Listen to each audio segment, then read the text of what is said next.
Et je fais coucou à la caméra, je suis con. Bah, on se dit au revoir. Bonjour, bienvenue. Du rire dans les oreilles, de l'ail dans le cœur. Vous écoutez iPod, le parfait mélange de connaissances et de bonne humeur.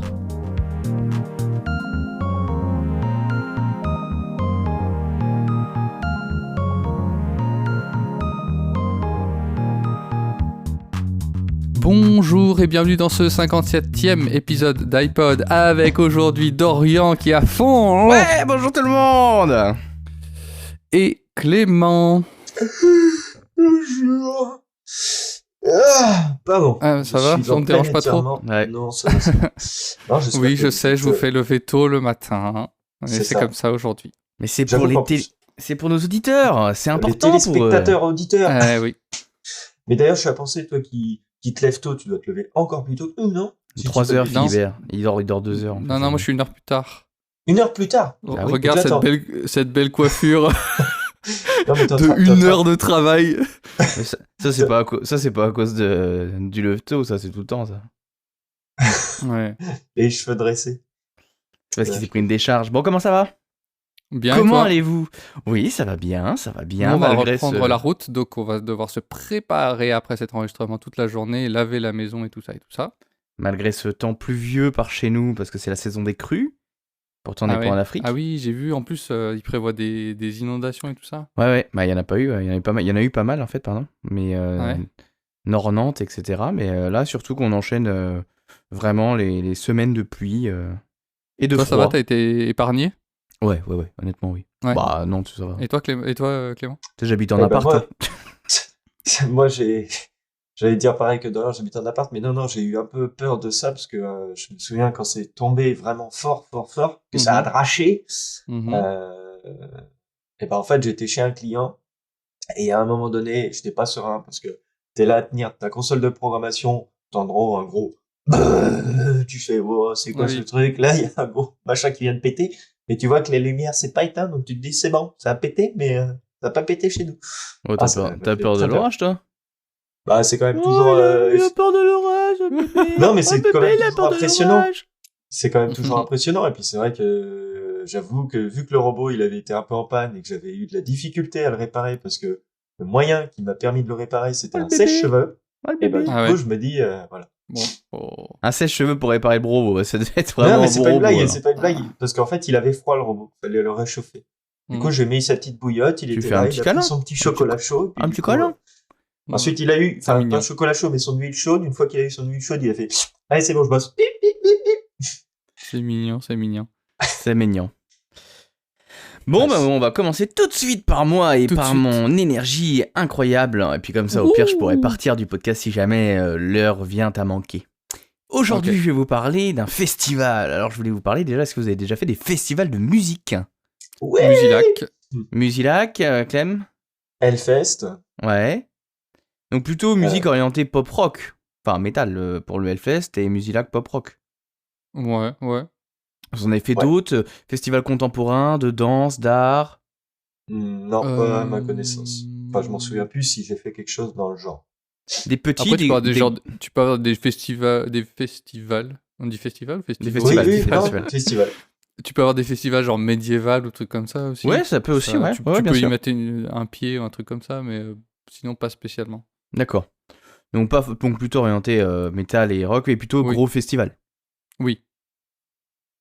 Tu peux répondre, Clément. C'est Ah pas- oui, pardon. Bah moi, oui. C'est un échange, hein. C'est toi, moi, nous, ensemble, la Discussion, quoi. discussion. Qu'est-ce qu'il dit? On n'est pas en réunion? Non, je non, là-dessus, j'ai pas fait de festival particulier au niveau contemporain, à part effectivement le Hellfest, Poupée, enfin principalement de la musique. J'ai été peut-être une fois ou deux à des trucs médiévals comme ça, où c'était des potes, mais c'était des associations libres, ou sinon on peut considérer Tifauge quand j'étais à l'école en primaire, où ils s'amusaient avec un trébuchet à lancer des faux cailloux, mais du coup c'était toujours impressionnant. Tu disais, oh, ils sont en train de Ouais, tirer bah sur ouais. une maison. Mais voilà. Ouais. Non, franchement, à part ça, non. D'accord, ok. Parce que je vais vous parler... Oula, 1, 2, 3. Parce que je vais vous parler aujourd'hui d'un festival de renommée internationale dans la sphère de la musique classique depuis bientôt 31 ans. Ah, Je quand vais même. vous parler de la folle journée de Nantes. Je sais Ok. pas, Wow. est-ce que vous connaissez? Non. Déjà. Moi non plus. Voilà, bon, les incultes. Alors, Oh, donc j'ai fait préparer un petit texte par ChatGPT parce que j'avais la Ok. flemme de travailler. Et donc je me suis dit, bah, autant utiliser le ChatGPT en alliant certains arguments, en parlant d'humour, en parlant pour expliquer en fait ce qu'est la folle journée. Donc c'est assez long, je vais parler 2-3 paragraphes et puis on Ok. va en discuter tous ensemble. Donc, il met 2 points, le sujet, la folle journée de Nantes quand la musique classique se lâche. Moi, Ok. je vais intervenir parce qu'en fait, c'est la première année où j'y vais réellement. Ça fait 2-3 ans que j'en entends parler, mais jamais je peux y aller. C'est très connoté musique classique, mais avec plusieurs types de musique. Il y a des trucs très très connus et il y a des trucs moins connus. Ça, c'est pas lui qui a écrit, hein, c'est moi qui dis. Il y a tout le texte, c'est quand même pas que toi. C'est quand même pas que lui. Ensuite, c'est un truc où c'est plutôt connoté vieille personne. Enfin, non, malheureusement, parce que c'est fait pour les vieux, mais plutôt parce que la musique classique s'adresse généralement aux gens qui sont plus vieux, et donc il y a plus de vieilles personnes. Et ce qu'il faut savoir, c'est que la billetterie, c'est très compliqué d'avoir des places, parce que comme Ouais. ils sont à la retraite, et ben, ils raflent Il y a tout. déjà plus de place. Voilà. Et donc du coup, bah, j'ai réussi cette année, je suis tombé sur le bon jour, etc. Et j'ai réussi à choper des places pour aller voir plusieurs concerts. Et donc j'y suis allé hier, et j'y retourne aujourd'hui, et c'est pour ça que je voulais vous en parler. Donc je commence Ok, le petit d'accord. texte. Ah, la folle journée de Nantes. Si la musique classique était une soirée entre amis, ce serait celle où tout le monde arrive avec une robe de soirée et finit en basket, dansant sur du bac. En effet, ce festival qui se tient chaque année à Nantes n'est pas juste une célébration de la musique classique, c'est une vraie fête où la rigueur du violoniste rencontre l'improvisation d'un concert dans une salle improbable et où tout le monde, sans exception, se retrouve à discuter de Mozart comme si c'était un pote de lycée. C'est vrai qu'en fait c'est très éclectique et on a la chance d'avoir un festival qui mêle plusieurs types de générations. On a des anciens, mais on a aussi des familles avec des enfants qui étaient là. Mhm. On a des gens des trentenaires, des quarantenaires, des cinquantenaires, mais on a aussi des jeunes. Ce qu'il faut savoir, c'est que ça reste vachement accessible et inclusif, dans le sens où il y a des choses qui sont faites pour les handicapés, avec des ascenseurs, etc. Ou alors pour les sourds, ils ont développé des gilets un peu gilets pare-balles qui sont vibrants. Ah ouais. Et du Ah coup, oui. en fait, avec la musique, eh ben, ils ressentent les sensations. Et puis, il y a des tarifs. Alors, il y a des tarifs réduits, et puis c'est pas très cher en règle générale. On tourne sur entre 30 pour les tarifs pleins, et les tarifs réduits, par exemple, là, si t'as moins de 30 ans, moi j'ai payé 2 fois moins cher, enfin 50% de moins. Donc en gros, la Ok. place, elle est à 10 balles pour voir un concert de musique classique. Je me disais qu'en fait, ça pouvait aussi toucher les jeunes qui commencent un instrument classique, genre le violon, le piano et trucs comme ça, la violoncelle, parce que souvent on leur fait jouer des pièces classiques. Et Ouais. ça peut être vachement motivant de voir ce que ça peut donner. Tu galères avec ton archet ou à faire 3 notes sur ton piano. Ouais. Tu te dis, ah, si je progresse et tout, je pourrais jouer avec eux et ça va être trop cool. Ouais, carrément, ouais. Et puis, oui, ça, c'est vraiment fait pour les musiciens. Vas-y, Clément. Coupez-moi, Et, n'hésitez pas. Hein.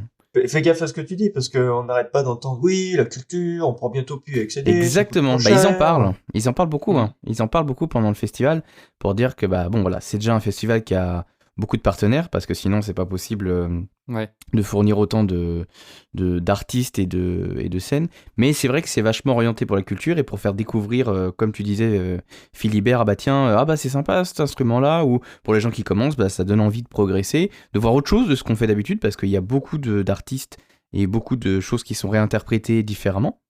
Et ça passe de la très très grande salle, donc l'auditorium de Nantes, 2000 places, où c'est vraiment Ouais. Ok, ouais. la Cité des Congrès avec vraiment, bah, on va pas dire les tops, quoi, mais les trucs les plus connus. Mais il y a aussi des trucs nouveaux qui sont souvent joués dans l'auditorium, avec des salles où il y a moins de 200, 100 personnes, quoi, 150 personnes. Mhm.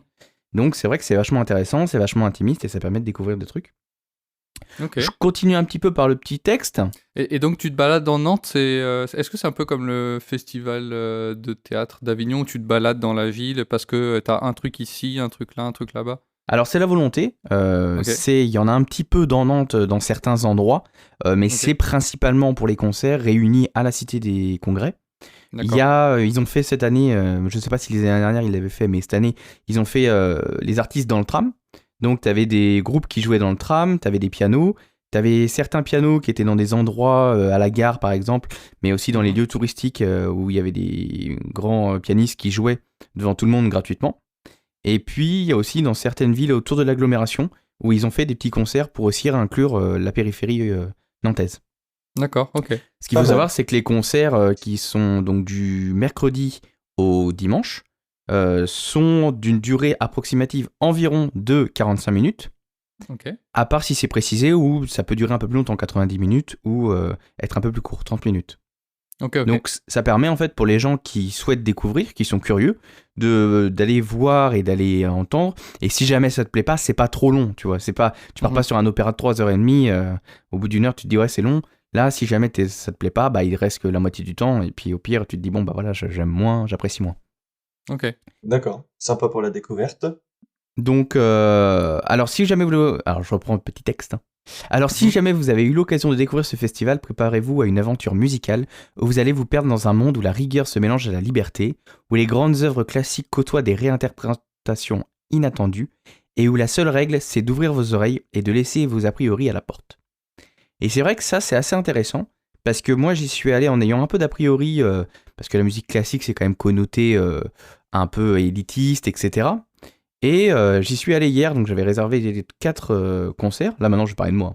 Clairement c'est ce que j'adore faire, donc de toute façon on est en podcast pour se parler des gens. Donc, C'est pour ça qu'on est là. Hein. Exactement. Donc j'ai écouté un sextor de saxophone, donc il y avait 6 personnes D'accord. qui jouaient du saxophone.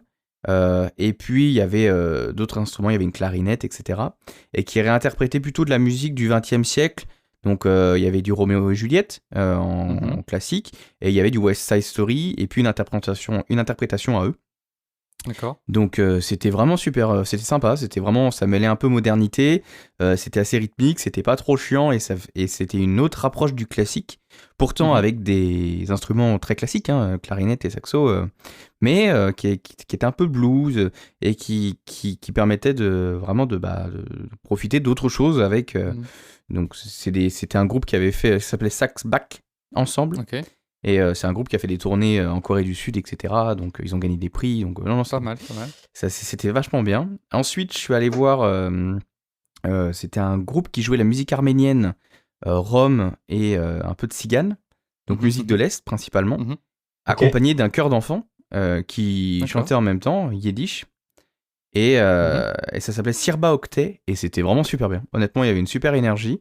C'était très classique, mais ça avait un côté très arménien, donc très rythmique. Et puis ça enchaînait les phases d'accélération, décélération, il y avait de la rapidité, il y avait de la lenteur, il y avait une réponse des différents instruments. Et tu sentais qu'ils kiffaient, et c'était vraiment... Ça cassait vraiment les codes de la musique classique, alors que ça en était, quoi, clairement. Ouais. Et de ce que j'ai lu, en fait, le violoniste qui a créé cette idée-là, ça fait 20 ans qu'il a créé ce groupe-là. Il y en a peut-être qui connaissent dans ceux qui nous écoutent. Et il a vraiment eu l'idée de casser un peu les codes, mais allier musique classique et musique contemporaine pour en fait faire découvrir au plus grand monde. Et je trouve que c'est vraiment la bonne représentation de ce que j'aurais voulu transmettre. Ensuite, je suis allé voir là, un truc beaucoup plus classique. C'était l'orchestre de Vienne avec une violoncelliste en solo, et là c'était très classique, hein. Enfin, il y avait du Bach, et l'autre je me souviens plus, mais c'était très classique, mais c'était bien. Un Bach j'ai moins aimé, mais c'était vraiment super bien parce que il y avait Bach, vraiment... t'as moins aimé? Ouais, j'ai moins aimé, ouais. Oh. Ah, peut-être que c'était l'interprétation, c'est comme ça. Ouais. Et ce que j'ai bien aimé, c'est qu'en fait dans le côté solo de la violoncelliste, il y avait vraiment ce côté représentation de l'orchestre qui accompagne la violoncelliste, qui accompagne en fait la soliste, voilà, qui accompagne la soliste, et c'était vraiment un groupe qui jouait avec elle et pour elle, et bah, c'était divinement bien, enfin c'était super bien, honnêtement c'était vraiment vraiment très bien. Pourtant je me suis heurté au début à me dire oh, ça va être long, etc. Mais non, les émotions qu'ils arrivaient à faire passer, c'était vraiment super bien. Et j'ai fini par un groupe qui a joué avec une pianiste de 16 ans, qui a eu plusieurs prix, et c'était assez incroyable. Ouais. J'ai moins apprécié, parce que c'est moins mon délire, puis les musiques, c'était moins... Je crois que c'était moins ma corde sensible. Puis je trouve que le piano, ça avait du mal à se lier avec le groupe, enfin peut-être qu'il n'y avait pas assez de cuivre et tout, mais j'ai moins apprécié là. J'ai préféré l'autre, avec le violon. Monsieur est connaisseur, du coup. Bah, connaisseur, non, je découvre, au contraire, je découvre. Donc c'était vraiment super bien, et je voulais vous en parler, parce que c'est important la culture, et c'est important de pas hésiter à y aller, surtout de pas se mêler, de pas avoir des a priori, surtout sur ces musiques-là, Il faut aussi savoir qu'ils font des concerts gratuits, aussi bien dans la rue, mais aussi dans le centre des expos. On peut y aller pour aller écouter, etc. Donc, faut pas hésiter à y aller, et pas hésiter à vouloir essayer. Et Et bah, voilà, si c'était... tu y retournes l'an prochain, pourquoi pas? Avec plaisir. Ouais, on verra Pour bien. essayer de me libérer, voir à ce moment-là comment ça se passe. Mais, Et pas ce hésiter, serait ouais, cool. surtout sur les événements de musique classique. Alors, comme je m'en suis un peu intéressé, j'ai regardé et tout sur Arte. Ils diffusent beaucoup de choses en gratuit. Si jamais Mhm. vous voulez aller essayer sur des documentaires ou même sur les concerts. Et puis, pareil, à la radio sur... ouais, je vais dire une bêtise. France Musique, oui, c'est ça.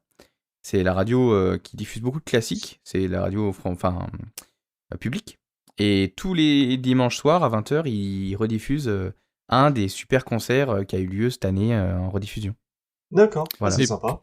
et puis si aussi Et vous c'est voulez gratos, découvrir hein. un peu Tout la ça, c'est musique gratos. symphonique avec quelque chose de familier, très souvent, la plupart des thèmes de films ou de jeux vidéo ont été reprises par des orchestres symphoniques et des grands films et du coup c'est une super porte d'entrée pour découvrir la musique symphonique, ce que ça peut donner autrement. Donc allez sur YouTube et tapez votre jeu vidéo préféré musique symphonique et puis vous allez tomber sur des gens qui ont fait des trucs hyper Ou cool. votre film Ouais, ou votre film. symphonique.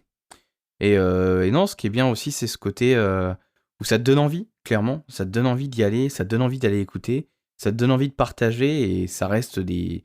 Alors, ce que j'ai vu, c'était que des groupes professionnels. Il y a que des groupes professionnels qui sont invités. Mais du monde entier, hein, c'est des trucs assez incroyables. Et il y a vraiment une... Quand t'es un peu musicien, tu te rends compte, en fait, à quel point c'est dur ce qu'ils font. Et surtout sur les notions de puissance, où, en fait, ils arrivent à transmettre la bonne émotion au bon moment. Et ouais, ça dépend des cordes sensibles, mais c'est vrai que c'est assez intéressant. Ce truc-là que j'avais pas eu depuis longtemps avec une musique où j'avais pas été touché par cette émotion qui m'avait transpercé, quoi. Voilà. Ah Voilà, bah, voilà. C'est beau. C'est beau. Et j'y retourne C'est beau, aujourd'hui, c'est beau. donc c'est pour ça qu'on fait l'enregistrement très tôt ce matin, parce que du coup j'ai un concert à 9h30, il faut pas que je loupe. Et j'en ai toute la journée, et le dernier, il est retransmis en direct sur Arte.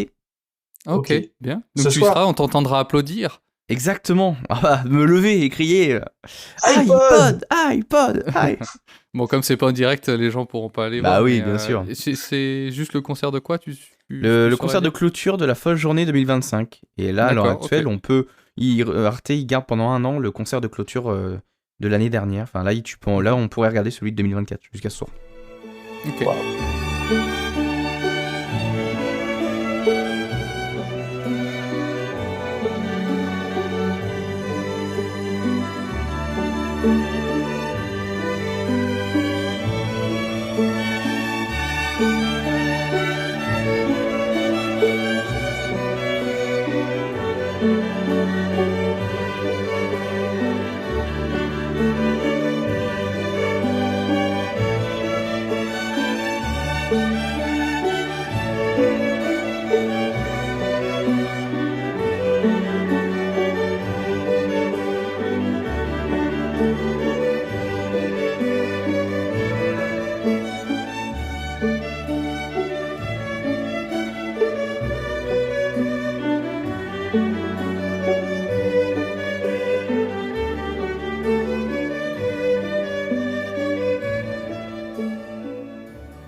Si je vous montre ces logos, donc si vous allez dans la discussion du chat vocal, si je vous montre 3, 4, ces logos, 6, 7, 8, 9, 10, est-ce 11, que ça vous 12, parle 13. ou pas du tout? Il y a un logo que je connais. Il y a 13 logos sur une page blanche. Mhm. Il y en a que un que je connais. Ouais, il y en aurait un autre. C'est lequel? C'est le orange. Ok. De orange. Je vais vous dépeindre une petite situation et en fait, de là va découler ce dont je veux vous parler. Yes. Il n'y a pas longtemps, il y a une amie de ma compagne qui m'a contacté parce qu'elle savait que je touchais un peu ma bille avec tout ce qui était les ordinateurs. Le geek, le nerd. Ça, c'est un PC Intel. Et t'as quoi comme processeur? 4 gigas de RAM, c'est un Cornelio. Donc voilà. Et en gros, je voudrais vous parler de ces gens-là qui, donc, elle n'avait pas beaucoup d'argent à consacrer à une nouvelle machine, mais elle avait besoin d'une nouvelle machine. Et du coup, L'erreur. l'erreur. Et du coup, on a tous soit quelqu'un dans notre famille qui galère avec un vieux PC, qui s'en sert plus, ou même nous-mêmes, on a un vieux PC qui traîne, il est trop lent sur Windows, sur macOS, avec des trop vieilles versions, plus rien n'est compatible. Et donc, si vous avez envie ou besoin d'une machine, mais que vous n'avez pas forcément beaucoup d'argent à mettre dedans, parce qu'en ce moment, c'est pas toujours facile, vous pouvez très bien récupérer une vieille machine et la rendre parfaitement utilisable, même quelque chose qui a 10 ans, maintenant, et la tenir à jour et à ce qu'elle fonctionne bien. Par exemple, si vous voulez une machine orientée pour la bureautique, Internet, mail, Word, et même regarder des séries ou la télé dessus, ou alors même une machine orientée création avec, si vous voulez retoucher de la photo, faire un peu de montage vidéo, faire un peu de musique ou de dessin, du dessin 3D, ou même jouer à des jeux récents, ça va dépendre de la puissance de la machine quand même, on peut pas faire des miracles, mais jouer à des jeux rétro, c'est tout à fait possible. Et donc, elle, par exemple, on va reprendre l'exemple de la copine de ma copine. Elle a voulu se faire plaisir. Elle s'est pris un MacBook Air de 2015 qui se trouve avoir un chip Intel dedans. Donc, en gros, c'est comme un PC, mais avec macOS dessus, donc avec le système d'Apple. D'accord. Donc, si vous voulez réutiliser une vieille machine, qui est bien de commencer par faire, c'est 2 choses. C'est de vérifier que vous avez un disque dur SSD dedans. Donc les disques durs SSD, ils n'ont pas de partie mécanique, donc ils sont plus rapides. C'est comme une carte SD en fait. C'est solide, c'est ce que ça veut dire, Solid State Drive. Et donc... Je savais pas. Moi Je non savais même plus. pas. Je savais même pas ce que ça veut dire SSD. Et la deuxième chose, c'est avoir ta coupe de cheveux comme tu l'as là. Ouais, voir ma coupe de cheveux, ouais. Ça, c'est important quand on est un geek. Et donc, commencez par vérifier que vous ayez, ou voire même le changer, parce que les SSD, même s'il n'y a pas de partie mécanique, ça vieillit comme une carte SD peut se corrompre, ou une clé USB peut se corrompre, un SSD peut se corrompre. Parce qu'à force de lire et écrire les secteurs, ça peut s'abîmer. Donc, commencez par changer votre disque dur. Je suis allé vite faire regarder les prix pour un 250 Go qui me paraît vraiment, même pour un truc de bureautique, être le minimum à avoir pour être un petit peu confortable, surtout si on veut mettre 2-3 photos dessus. Ça coûte 20 €. Oui, ça va, c'est très accessible. Un 500 Go, ça coûte 30 € et un 1 Tera, ça coûte 60 €. Ouais, c'est parce qu'il y a de plus cher. Voilà. Donc si vous êtes limité vraiment à 250 Go, ça fera l'affaire. Et aussi, alors là, ça peut être un peu plus touchy, mais c'est bien de le nettoyer, parce qu'en fait, il y a des ventilateurs dans ces machines. Alors peut-être pas dans tout, je sais pas si dans les MacBook, il y a des ventilateurs. Je pense que oui. Mais sur toutes les machines qui ont eu du Windows dessus, il y a des ventilateurs. Et du coup, en fait, ce qui peut se passer, c'est que si votre refroidissement n'est pas bon, en fait, le processeur chauffe. Et quand le processeur atteint une certaine limite de température, il se bride lui-même. Donc en fait, vous allez perdre en performance quoi qu'il arrive. Donc si vous le faites démonter par quelqu'un et changer, nettoyer toute la poussière qui souvent s'accumule sur le ventirad et changer la pâte thermique du processeur, en fait vous allez retrouver une machine déjà qui... Parle-moi comme ça m'excite là. Oula. Je suis con.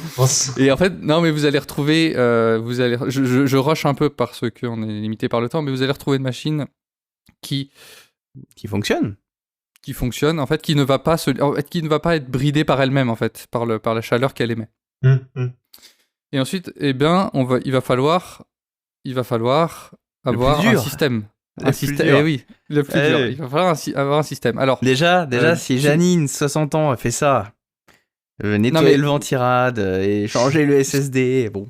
Ce que je disais, c'est que vous pouvez essayer de demander à quelqu'un autour de vous qui se sent, ou le confier, ça va vous coûter de l'argent, c'est sûr, de le confier à un informaticien professionnel. Oui, un informaticien autour de chez vous.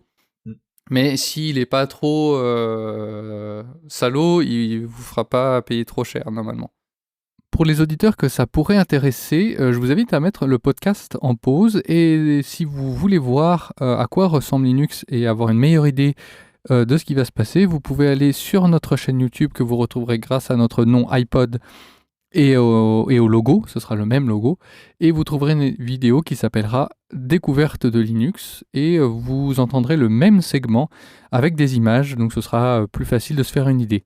Si jamais vous ne pouvez pas aller voir la vidéo, c'est pas grave parce que Dorian et Clément et moi-même, on va essayer de décrire au mieux ce que nous voyons et la manière d'utiliser Linux, et du coup vous pourrez quand même vous faire une idée. Et donc, qu'est-ce que tu as reconnu comme logo Dorian parmi ce que je t'ai envoyé? Moi, c'était un logo orange et blanc, et c'était Ubuntu. Ubuntu, ouais. Ubuntu. Exactement. Et en c'est fait, un truc. C'était du une- Linux. Voilà, C'était, c'est une tout base ce Linux. que je vous ai envoyé comme logo, ce sont des distributions de Linux.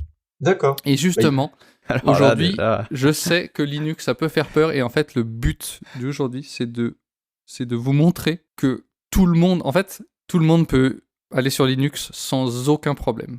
Parce qu'en fait, Linux, c'est apparu à peu près en même temps que tout le monde, en fait, dans les années 80-90. Ok. C'est une base unique. En fait, par exemple, macOS, c'est la même base que Linux. C'est une base Unix. Ok. Et c'est ce que t'en fais derrière, c'est l'interface que tu vas créer qui va te rendre la chose agréable ou pas.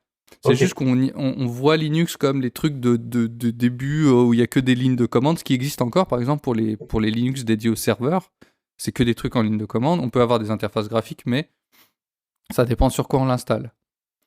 Mais en gros, maintenant, il y a des gens qui se font suer à faire des belles interfaces graphiques, et même, on va voir des interfaces graphiques qui ressemblent trait pour trait à ce que fait Windows ou Mac, pour que justement, ça puisse être distribué au plus grand nombre. Parce que une des qualités de ce que les gens essayent de faire sur Linux, c'est de respecter votre vie privée, vos données. Chose que laissez tomber Apple et Google ne font pas du tout. Apple un peu, hein. Apple un Ok. peu, hein.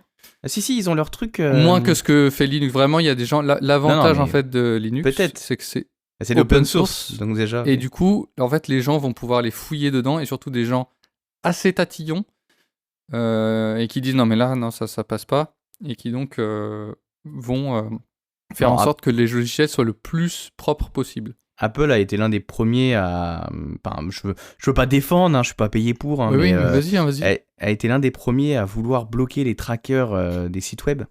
Et Mhm. très tôt, en fait, sur Apple, on a pu désactiver ce genre de choses, de fonctionnalités optionnelles. Mhm. Où il nous demandait, en fait, par exemple, moi maintenant, quand j'installe une application, il me dit souhaitez-vous donner vos données à l'application Est-ce que vous souhaitez qu'elle vous suive, etc. Tu peux soit autoriser, soit refuser. Mais Hein. ça, est-ce que c'est pas plutôt à cause du RGPD en fait Non. C'est comme ça partout. Alors, ils ont fait ça, et ça s'est accentué au RGPD, mais ils l'avaient déjà avant.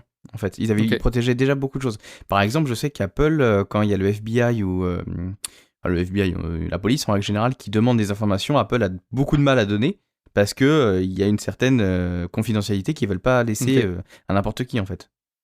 Alors que Google, on est d'accord pour dire que Google c'est ta vie privée en billet quoi.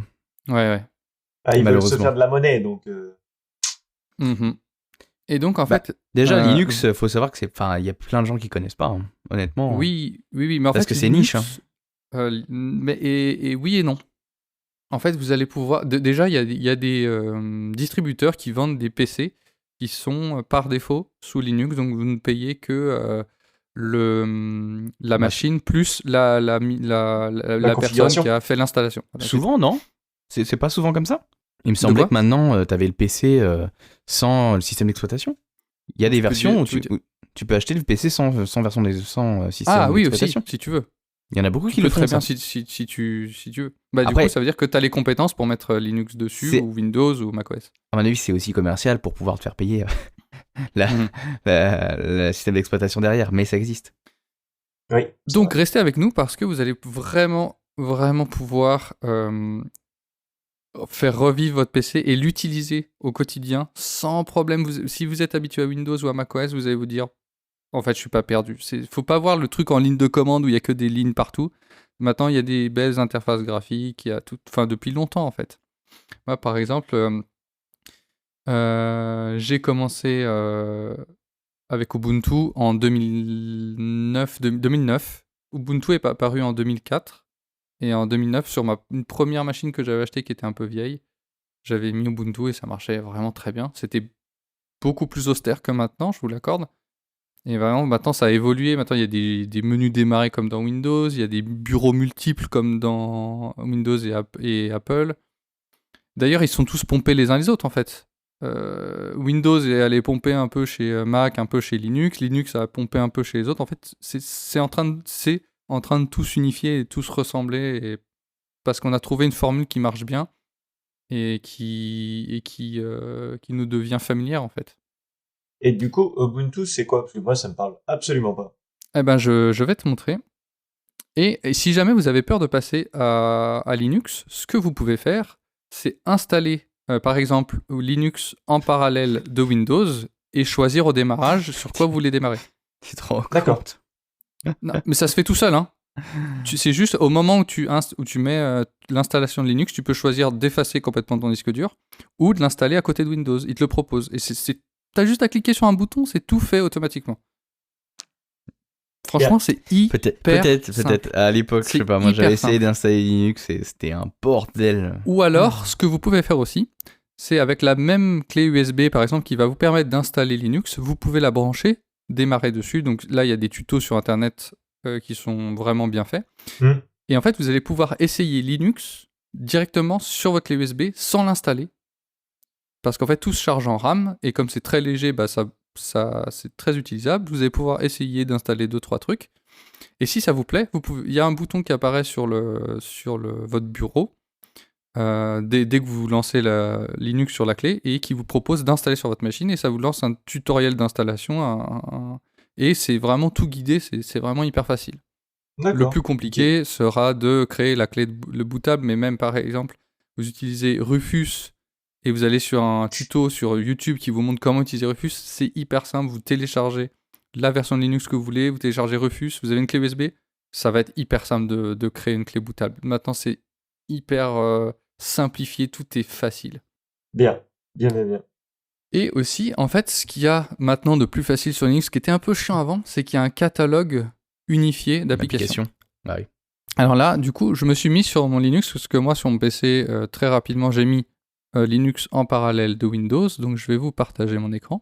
Avant, tu devais installer application par application, là, aller chercher les tout. Je me souviens de ça. Ok, donc là, normalement, vous voyez le bureau. Oui. Kubuntu. Donc, c'est vrai que ça ressemble à Windows. Voilà, vous avez ici une barre des tâches, comme sur Windows. Vous pouvez la mettre où vous voulez. C'est hyper facile. Donc vous pouvez la configurer comme vous aviez l'habitude avant, en bas, en haut, à gauche, à droite, pour la barre des tâches, où vous avez vos applications qui s'afficheront. Après, la compatibilité des logiciels, c'était pas... Moi, c'est ça qui me rebutait. On va en parler. Ça a vraiment beaucoup évolué. Je voulais commencer déjà par le catalogue d'applications unifiées qui s'appelle... Alors, là, je suis sur une distribution Ubuntu, mais qui utilise un environnement... Donc, je vais rentrer dans un truc un peu technique, mais c'est pas grave. Si vous êtes perdu, vous pouvez réécouter et aller voir ce dont je parle avec les noms sur Internet. Donc, bien. Ubuntu, de base, l'environnement, donc l'interface que vous allez voir, vous, et utiliser, elle s'appelle GNOME. Et sur Kubuntu, elle s'appelle KDE Plasma. Je préfère KDE Plasma parce qu'elle est beaucoup plus personnalisable. Et Ubuntu avec GNOME, elle sera beaucoup plus user-friendly, prête à utiliser, ouais, et vraiment beaucoup plus comme Windows ou macOS ready to go, quoi, vraiment prête à être utilisée. Ok. Donc voilà, vous avez un bureau qui est tout à fait normal. Ici, vous avez un truc comme un genre de menu démarrer avec toutes vos applications rangées par là où vous avez tout ce qui est les applications de développement, donc c'est juste un texte éditeur, les jeux, tout ce qui est en rapport avec le graphisme. Donc là, j'ai un GIMP, c'est un genre de Photoshop. Okay. Tout ce qui concerne Internet avec Discord, les navigateurs, Steam, etc., etc. Donc tout est rangé par catégorie. Vous avez une barre de recherche qui est ultra facile. Par exemple, déjà, ce qui est trop bien, c'est que quand vous appuyez sur votre touche démarrer, par défaut, vous voyez, c'est sur Opera. Donc si j'appuie sur Entrée, ça lance directement Opera. Donc pour lancer votre navigateur, c'est hyper facile. Démarrer, Entrée, et j'ai mon navigateur. Il n'y a vraiment rien de plus simple. Et ensuite, par exemple, si je peux taper Discover, il me le sort. Et donc là, vous avez le catalogue d'applications. Donc vous allez voir que... Ouais, ça trace. Ça va vite, hein. Je trouve que ça va plus vite que Windows. Je suis content que tu le dises. Et donc là, vous allez avoir comme un App Store, c'est exactement la même chose, un catalogue d'applications où vous allez retrouver des applications à la fois habituelles. Donc par exemple, ici, vous avez du VLC en première page. Mais aussi, vous allez pouvoir retrouver du l'Audacity, du Steam, du QBitTorrent pour les torrents, du Calibre pour les liseuses, Inkscape pour du dessin, aussi GIMP qui est un Logiciel qu'on retrouve d'édition. sur Windows par exemple, qui est un peu comme je l'ai dit tout à l'heure. Paint. Discord, mais aussi vous allez pouvoir retrouver des logiciels Windows. Par exemple, si vous utilisez OneDrive, OneDrive est disponible sous Linux. Zoom, Spotify, Telegram, etc., etc. Et pour la bureautique aussi? Pour la bureautique, tu fais bien de me poser la question. Nous allons aller dans bureautique. Office, non, c'est pas ça? Office, exactement. Surtout, Excusez-moi, c'est en anglais. Et vous allez, donc vous avez moi j'en ai deux. J'ai LibreOffice, qui ressemble à une vieille version d'Office, et j'ai OnlyOffice, qui est téléchargeable gratuitement. Et là, franchement, vous n'allez pas me dire que ça ressemble pas à ce que vous avez l'habitude. Ouais. Si. Ça ressemble parfaitement à Microsoft Office. Et c'est compatible, vous voyez, c'est du DocX. C'est compatible, bien. Ok. c'est la même chose en fait. C'est bon, je suis séduit. Ah, merci. J'achète tout. Prenez mon argent. J'achète tout. Non, mais justement, il n'y a pas d'argent, tout est gratuit. Et par exemple, il va falloir aussi parfois faire certaines concessions. Par exemple, moi, pour ce qui est le montage vidéo, il n'y a pas celui que j'utilise d'habitude. Donc, il y en a un qui est très bien, qui s'appelle KDN Live. Donc voilà, vous avez KDN Live moi j'utilise DaVinci Resolve pour faire des montages vidéo et vraiment j'ai pas été perdu. La seule chose que j'ai dû aller rechercher sur internet, c'est comment on fait l'export, c'est tout.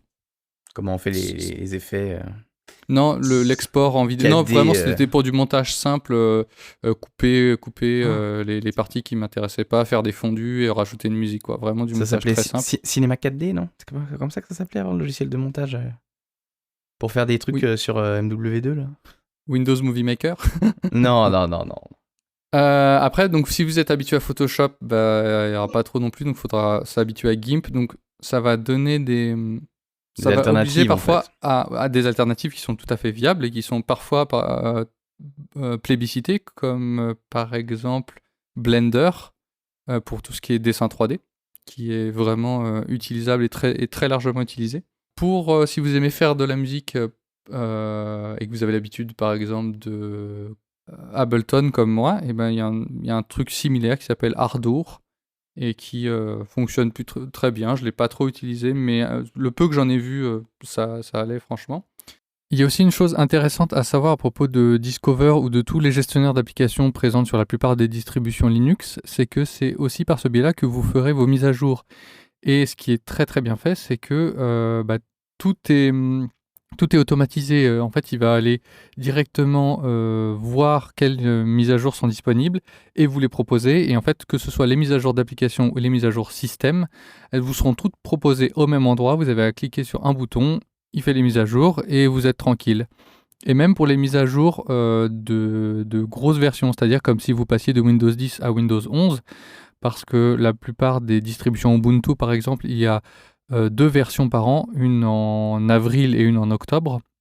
Et donc ces versions stables vous sont proposées directement par le catalogue d'applications. Donc vous aurez juste à faire les mises à jour et pour vous, ce sera totalement transparent.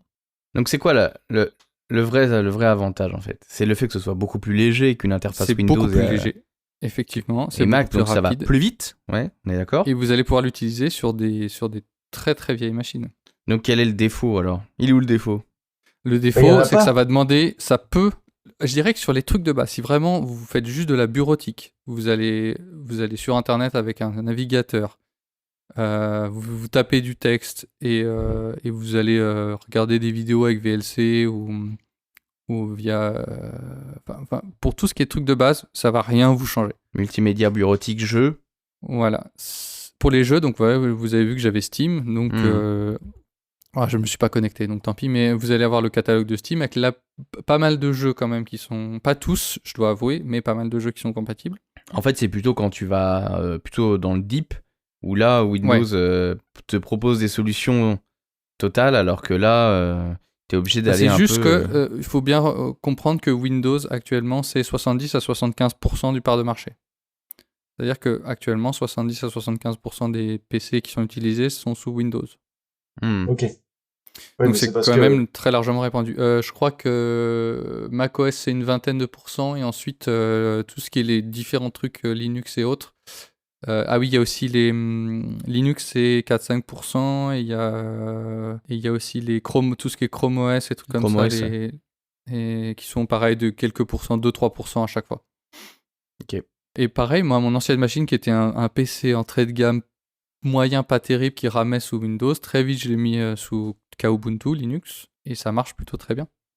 Et il y a aussi un petit truc qui est sympa, par exemple, si vous avez l'habitude de travailler avec votre téléphone à côté, vous allez pouvoir avoir de la connectivité assez sympa avec un truc qui s'appelle, sur Ubuntu, qui s'appelle KDE Connect. Et donc là, je vais pouvoir y connecter mon téléphone.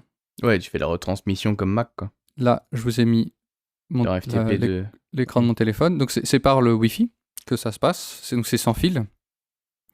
Donc là, vous avez l'écran de mon téléphone à gauche, donc c'est un truc que j'ai connecté en plus. On ne peut pas voir l'écran du téléphone, mais par exemple, vous allez pouvoir partager des fichiers entre votre téléphone et le PC. Et dans l'autre sens aussi, vous pouvez le faire. Si vous voulez envoyer facilement des fichiers de votre PC à votre téléphone, eh ben vous pouvez le faire par KDE Connect. Vous pouvez faire Ok, d'accord. vous pouvez faire du contrôle à distance. Donc par exemple, vous avez la souris. Si vous double-cliquez sur une fenêtre, et ben vous pouvez faire du drag and drop. Donc vous pouvez bouger la fenêtre comme ça. Donc là, j'utilise que mon smartphone. Hein. Ça, c'est vachement bien à la radio, ça. Non, mais voilà pour dire que, par exemple, et si vous, par exemple, vous avez, ça peut aussi vous servir de télécommande si vous regardez des films sur votre PC que l'écran est un peu loin. Et ça peut aussi faire télécommande de présentation. Donc vous voyez, vous avez suivant, précédent. J'arrête pas de tourner mon téléphone. Avec Vous le avez suivant, pointeur. précédent, et aussi vous avez le pointeur. Donc si vous maintenez votre pouce sur pointeur, j'ai un pointeur qui apparaît. Vous voyez le pointeur ou pas? Oui, on Oui, voit. oui, oui. On Ok. voit bien le cercle bleu. Donc voilà, il y a un cercle bleu qui apparaît qui vous permet de montrer aux gens. Donc vous avez ces genres de petites Fonctionnalités supplémentaires. fonctionnalités qui sont sympas. Je finis vite fait en vous parlant des différentes distributions. Donc, qu'est-ce qu'une distribution de Linux? En gros, Linux, on s'en fout. Je vais juste dire, c'est un noyau. Donc le noyau, c'est ce qui discute entre vos composants et l'interface qui vous montre les choses. Donc par exemple, une des distributions les plus connues, c'est Ubuntu avec l'interface GNOME, qui est très, très user-friendly, qui a la particularité GNOME d'avoir beaucoup de gestuels à plusieurs doigts sur le pavé tactile. Donc vous allez pouvoir, si votre pavé tactile est compatible, avec 3 doigts, 4 doigts, faire des gestes pour passer d'une application à une autre, et c'est assez bien fait. Je l'utilise pas parce que je l'ai pas sur Kubuntu, mais j'ai vu des trucs et c'est plutôt bien fait. Vous avez Kubuntu qui est sur KDE. Si vous aimez bien un peu bidouiller, c'est cool parce que vous allez pouvoir... moi j'aime bien le mettre un peu à mon image. D'accord. Oui, Et par exemple, si vous voulez absolument, par exemple, si Tata Janine, elle a un PC qu'elle vous demande de le remettre à niveau, mais qu'elle ne veut pas être trop dépaysée par rapport à Windows, vous avez Ubuntu qui a deux distributions, une pour Windows 10 et une pour Windows 11. Vous allez être en mesure de, quand vous arrivez vous démarrez la machine, la personne elle croit qu'elle est sur Windows. Vraiment, c'est bluffant. Allez voir Ubuntu, c'est bluffant la ressemblance. Après, il risque d'y avoir des toutes petites, à certains endroits, des toutes petites différences, mais globalement, ça va être pareil. En plus, ils installent la plupart des trucs le plus possible compatibles avec Windows. Donc, vous avez OneDrive, vous avez de quoi faire tourner des apps Android aussi dedans. Vous avez Microsoft Edge, vous avez le Office que je vous ai montré qui est fou, qui vraiment ressemble à Microsoft Office. Donc ça, c'est ouf. Ensuite, une des distributions qui est les plus plébiscitées aussi pour les novices, on va dire, c'est Linux Mint, qui a un environnement... en fait, vous pouvez choisir l'environnement, mais l'environnement de base s'appelle Cinnamon, il est très joli. Le Ubuntu, c'est bien, je pense, mais... Ouais. Après, tu sais, je pense que les gens qui connaissent déjà Linux, ils connaissent déjà tout ça. Hein. Ah, mais c'est juste pour proposer des solutions. Si ça vous intéresse, n'hésitez pas à aller voir, il existe plein d'autres systèmes personnalisables, et... Ce qui peut être important, c'est que ça peut carrément garder vos données. Un truc qui est complètement personnalisable, par exemple, une interface Philibert pour garder tes données complètement bloquées, par exemple. Bah, ça va être le principal truc, ça va être de bien choisir votre navigateur. Et a priori, Firefox, qui est installé par défaut sur quasiment tous les Linux, est le plus respectueux de vos données personnelles. D'accord, ok, voilà. C'est bon à savoir. C'est très bien. Bien. Ça me va. Parfait, bah merci bien, c'était super intéressant. Bah, tu vois, j'ai appris plein de trucs. Oui, parce que sur pas Et mal ça de donne trucs envie sur presque Linux, de passer sur Linux. Ouais. Bah, pour une vieille machine, c'est l'idéal, je trouve. du Là coup, pour les... où On parle toujours mon vieux d'ordinateur. hein. PC, là où mon vieux PC, franchement, sur Windows, il était détestable à utiliser. À partir du moment où j'ai mis Ubuntu, j'étais content.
Je faisais un peu le tour dans mes papiers que j'avais dans mes boîtes d'archives que j'ai gardées quand j'étais au lycée ou autre, et j'ai remis la main sur un papier que j'avais fait qui évoque euh, un film que j'aime bien, le film numéro 9.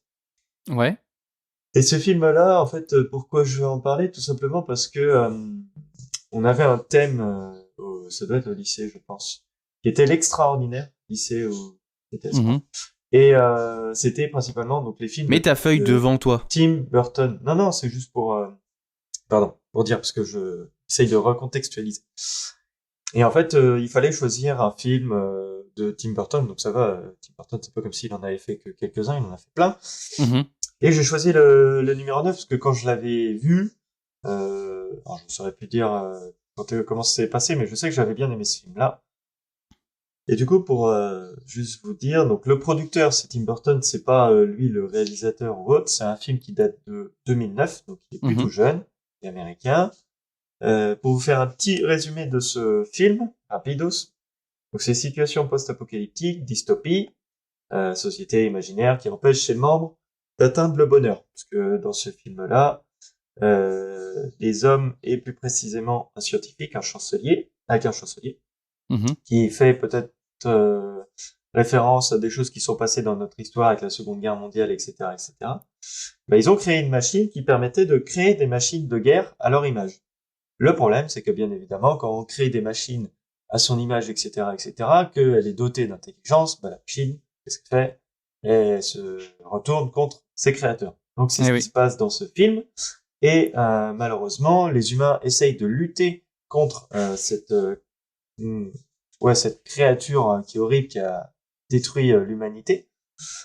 Parce que ce qui se passe, c'est que quand on commence le film, on sait pas trop qu'est-ce qui s'est passé. On voit un vieux monsieur qui est avachi sur son bureau et une petite poupée, petite créature s'anime. Et on découvre que cette petite créature serait vraisemblablement la dernière créature qu'un scientifique a fait, en y mettant une partie de son âme dans cette machine.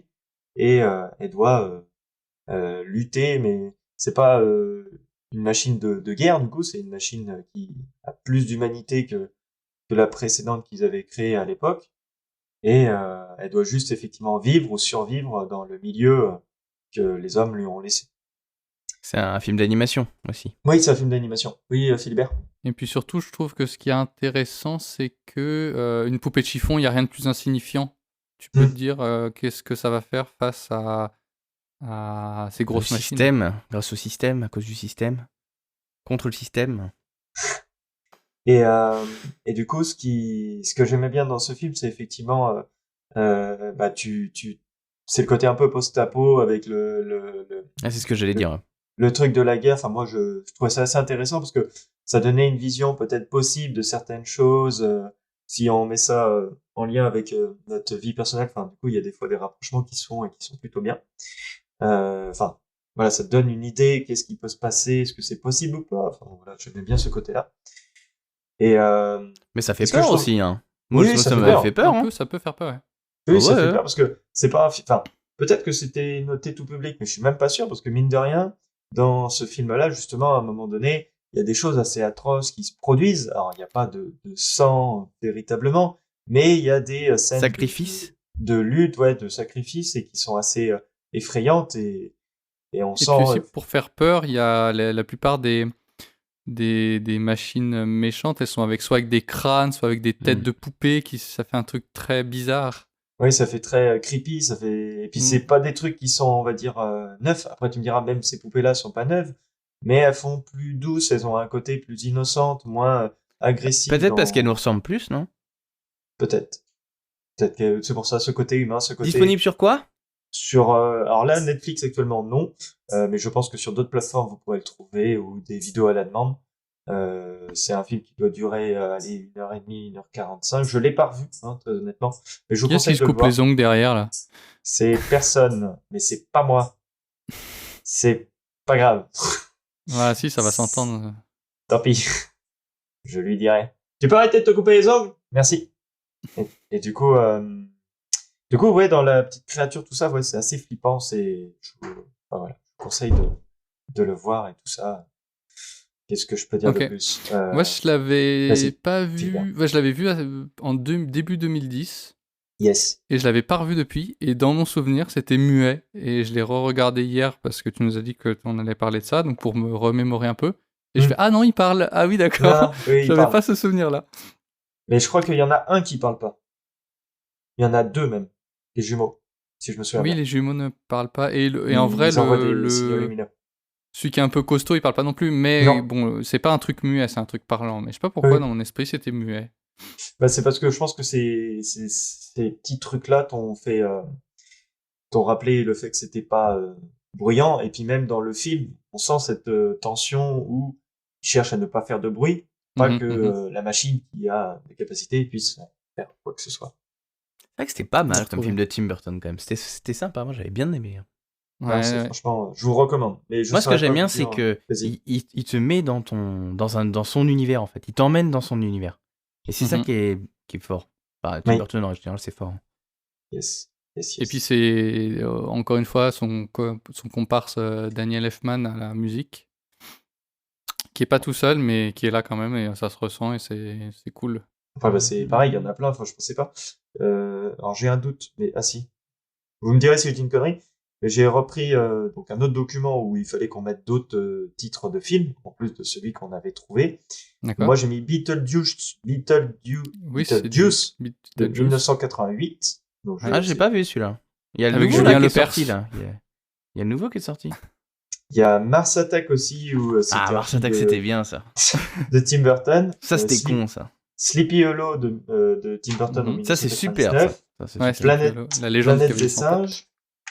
je J'avais comprends. noté aussi Charlie et la chocolaterie. Ça, c'est bien. Frankenweenie, qui est un film d'animation que, pareil, j'aime beaucoup de Tim Burton, qui est assez sombre, avec des personnages étranges, etc., etc. Dark Shadow. Alors Dark Shadow, moi je l'ai vu il y a pas longtemps en Blu-ray et je connaissais pas du tout. Et c'est encore avec l'incroyable Johnny Depp. Et oui. c'est trop bien. C'est beaucoup Oui. trop bien. Ouais, Foncez c'est- dessus. Franchement, si vous l'avez pas vu, c'est vraiment adapté. Bon, il y a beaucoup de sang, mais c'est assez adapté enfant. Il y a de l'humour et c'est un Mhm. côté vraiment vampire cool, quoi. Enfin, moi, j'avais vraiment bien aimé. J'étais Oui, c'est une bonne assez léger. surprise. Ouais, j'aime bien. Et puis, il y a un côté où il arrive dans la nouvelle société qui a changé. Enfin, ouais, si vous connaissez pas Dark Shadow, c'est pas mal. Après, c'est pareil, il y a Abraham Lincoln, chasseur de vampires, de 2012. Ça, je crois que c'est claqué, ça. Moi, j'avais bien aimé. Alice de l'autre côté du miroir, Du miroir. en 2015. Miss Peregrine et les enfants en particulier. Ça, Ah, j'ai vu au cinéma. j'avais vu ça aussi. Pas Et mal. après, bah, du coup, avec un peu de décalage, parce que je suis plus du tout à jour, mais j'avais aussi rajouté Batman Forever en 1995 C'est vrai. avec comment il s'appelle celui qui Carrey. fait la pub du café là. Ah, j'ai plus son nom. Qui joue quel rôle? Bah, il joue Batman justement dans, je crois, le Forever. Ah, Non, c'est pas Batman Returns. c'est pas dans le Forever? Ah, peut-être. Et peut-être C'est qu'il faudrait Batman voir ça. Returns où Oui, il y a c'est le qui a été fait par Tim Burton. C'est les 2 premiers en fait qui ont été faits par Tim Burton. Alors moi j'ai noté celui de 95. il y a Batman Jim- contre l'homme mystère et double face. Val Kilmer En 80. dans Batman. Je 95. viens de voir sur internet. Ok. Bah, du Il y a c'est Tommy Lee celui Jones d'après. qui Ah joue non, double toi face. le pub du café c'est Comment il c'est s'appelle? celui qui jouait dans Urgence. C'est Ah, j'arrive pas à mettre le nom dessus, c'est pas possible.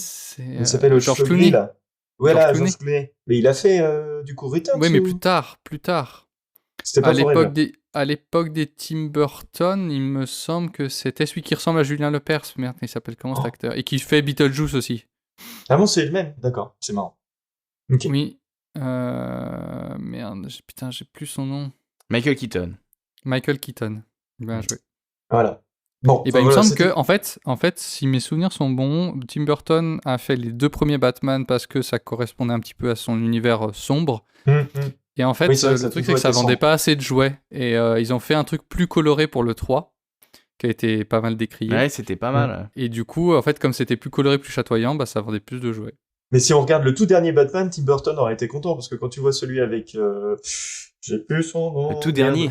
Batman. enfin, avec oui, ils ont- Celui qui fait Pattinson. Twilight. Oui, voilà. Pattinson. Bon, il est Eh ben- vachement dark, il est pas du tout. Bah, il est vachement barré. sombre. Bah, il est vachement Oui, mais Oui, sombre. mais C'est du pour coup, ça. c'est ce qu'il disait que Tim Burton Aurait bien c'est aimé de voir plus cette. dans le style de Tim Burton, Ah ouais plus Moi sombre je trouve que qu'au coloré. Ah ouais, moi je trouve qu'au C'est- contraire, Tim Burton c'est un peu des trucs un peu différents, tu vois. Batman le dernier, The Batman là, c'est très brut de décoffrage, c'est oui, ça, par noir, contre- c'est sombre, c'est rien. Oui, mais justement, enfin, c'est ce qu'on avait vu à l'époque, c'est que. Mais c'est sûr que Euh. ça change avec Batman Begins où là c'était la baston, la bagarre. Oui. La bagarre. C'est que effectivement, Tim Burton, il a toujours aimé faire des films assez sombres. C'est pour ça. Donc, Moi il y a j'aurais pas mal plutôt de dit choses. pas sombre, j'aurais dit dans son univers.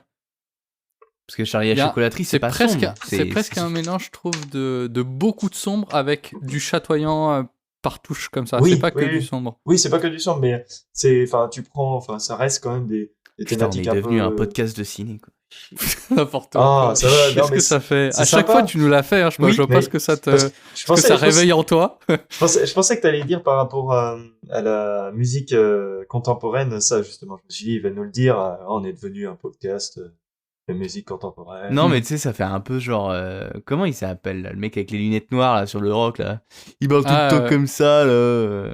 mais il est génial. c'était un super concert. Ouais, voilà. Ah, À j'ai chaque tout fois son qu'on parle de films comme ça, qu'on commence à donner notre avis en disant ouais, je sens l'univers. J'ai l'impression qu'on parle comme ça, Non, qu'on mais est des C'est critiques. des films qu'on a vus et on en parle, c'est tout. La seule différence par rapport à d'habitude, c'est qu'il y a un micro devant la bouche. C'est ça. Et que notre avis n'est pas forcément très. Écoutez, Et très subjectif. Et beaucoup plus Non, mais par subjectif contre, qu'objectif. ça peut donner envie aux gens d'aller voir. C'est En ça, tout cas, c'est sûr. Eh ben, n'hésitez Merci. pas à venir nous retrouver sur les réseaux sociaux. Merci Clément pour ton intervention. Désolé, on fait un peu les choses dans le désordre parce qu'on est pressé. Pas de souci. Et puis, eh ben, n'hésitez pas à venir nous faire vos commentaires. Si vous avez des questions sur Ubuntu et sur Linux, n'hésitez pas à venir les poser. Et puis, nous, on Ou sur vous la dit fin à de la journée. prochaine. Salut tout le monde! Salut, À salut. bientôt. Salut.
J'adore l'ail.